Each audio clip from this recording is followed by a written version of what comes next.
APLN berbalik untung kalau dibandingkan dengan kuartal 1 2022. Nah, apakah ini perusahaan akan menjadi ya turn around? Nah, simak ulasannya di video kali ini tentang APLN. Apakah mulai menarik atau bahkan it's time to buy?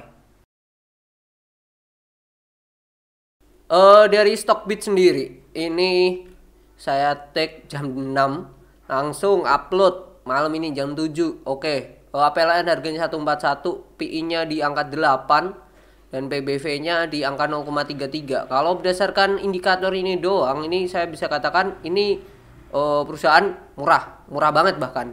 Nah, dan di sini terlihat ya, kuartal satunya mereka udah capai 99 M di kuartal 1 2023, sedangkan di kuartal 1 di 2022 itu masih minus 82 miliar gitu. Nah, apakah ini akan menjadi perusahaan turnaround? Oke, kita simak aja. Oke, kalau kita lihat ya dari salesnya, revenue-nya itu mereka mengalami penurunannya jadi 1,1 T, sebelumnya 1,2 ya. Jadi adanya penurunan. Terus kalau dari itu beban penjualan juga make sense kalau turun, beban umum juga turun, make sense. Tapi ada yang sedikit janggal, yaitu ini keuntungan lain-lain. Ini naiknya 2 kali lipat ya, lebih ya. Sebelumnya 90 M jadi 208 M. Ini apakah memang segitu? Nah, ini kita balik ke atas dulu. Kalau kita dari lihat kasnya ini mengalami penurunan ya. Kasnya penurunan, harusnya penghasilan keuangannya juga turun gitu.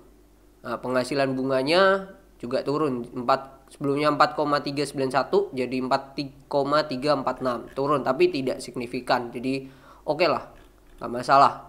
Nah, kalau kita lihat kasnya meskipun turun jadi 900 M doang. Kasnya ini susunannya banyaknya di apa sih? Oke, deposito ini ada sekitar 240 sampai 134 jadi 300 something, 370-an tambah 90 udah 400-an lah. Jadi bisa dikatakan di atas 50% ya dari total keseluruhan. Jadi hal yang oke ya. Tingkat suku bunganya rupiah 1,75 sampai 5,75%. Dolar Amerika itu 0,3 sampai 1,25 dan dolar Singapura di 0,2%. Oke. Oke aja sih kalau dari situ sih. Kasnya sih meskipun turun tapi alokasinya paling banyak di deposito masih oke. 900 M. Oke, persediaannya. Nah, ini kalau yang tayang nanti setengah 7 itu disendirikan ya persediaan aset lancar dan nggak lancar di Demas ya. Ini juga sama. Wah, ini lebih gede ya aset lancar, aset nggak lancarnya ada 4,5 T dalam bentuk aset real estate dan hotel. Nah, kalau kita hitung hutangnya ya, ini hutang perlu kalkulator. Hutang berbunganya, hutang bank jangka pendek ada 79 M ditambah ini ada juga hutang bank jangka panjang yang jatuh tempo dalam 1 tahun yaitu 382 M 82. Jadi totalnya 461 M. Jangka pendek ini bisa ketutup dengan kasnya dalam jangka pendek. Namun dia punya hutang juga gede juga nih, hutang bank jangka panjang 2,8 T dan utang obligasi 4,5 T. Kalau kita cek utang obligasi ya, terutama ya. Utang obligasi ini ya ini 4,5 T. Jatuh temponya sampai di Juni 2024. Dan ini adalah hasil penerbitan obligasi digunakan untuk pelunasan obligasi 2. Jadi bisa dikatakan tahun 2012. Yang jatuh tempo 2017 terus mereka melancarkan lagi. Jadi ibaratkan nih refinancing dari mereka.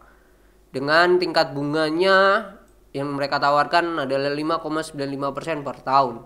Jadi kalau sampai 2024 APLN masih merugi itu make sense saja karena beban untuk membayar hutang tadi. Kalau dari situ saya bisa katakan perusahaan ini nggak sehat ya, sangat bahaya ya, terutama di liabilitas jangka panjangnya.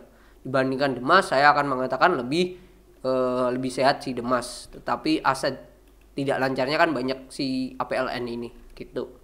Oke, ekuitasnya mereka punya saldo laba yang belum digunakan penggunaannya itu 6,2 T, termasuk gede bahkan lebih gede saldo laba yang belum digunakan itu dibandingkan market capnya ini 3 triliun doang. Tapi ya itu tadi bahayanya kan liabilitasnya. Oke, kita cek di sini ya penjualan dan pendapatan. Yang menurun tuh di segmen apa sih di Ino32 kita cek. Oke, penjualan rumah tinggal nih mengalami kenaikan bahkan. Tetapi di yang lain kayak apartemen ini turun. Sebelumnya 479 M jadi hanya 133, turunnya drastis.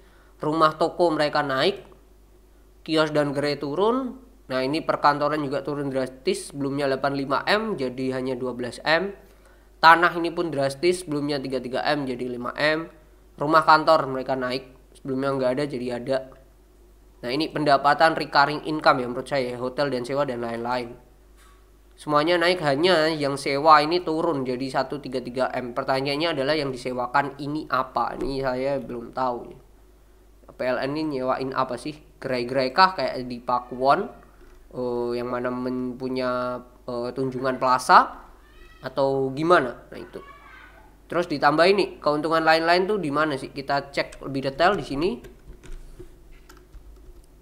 Wah, ini tidak ada ya, tidak dijelaskan pendapatan lain-lain itu dari mana. Keuntungan lainnya ini yang jadi tanda tanya besar. Bahkan kalau kita lihat dari arus kas pelanggan ini 800 M.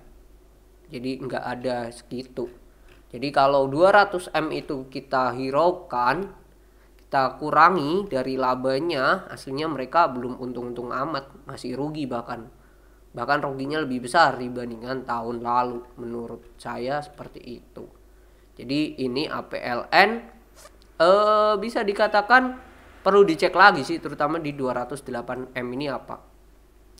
Cuman ada hal yang positif di sektor properti sama dengan Demas, di mana perkembangan kredit properti ini mulai naik ya, terutama ada di dua hal, real estate dan juga KPR dan KPA.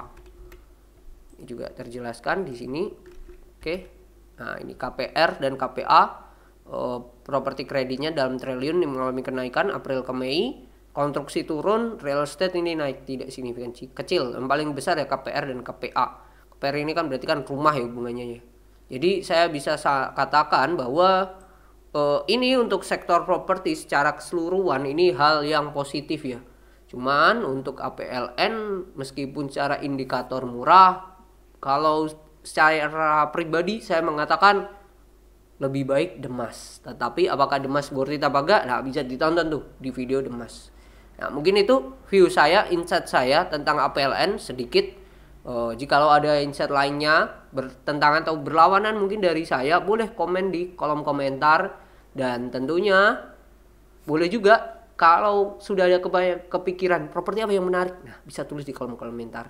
Kita bagi-bagi buat teman-teman yang nonton video ini juga. Oke, jadi itu dan sampai jumpa di video kita selanjutnya. Bye-bye.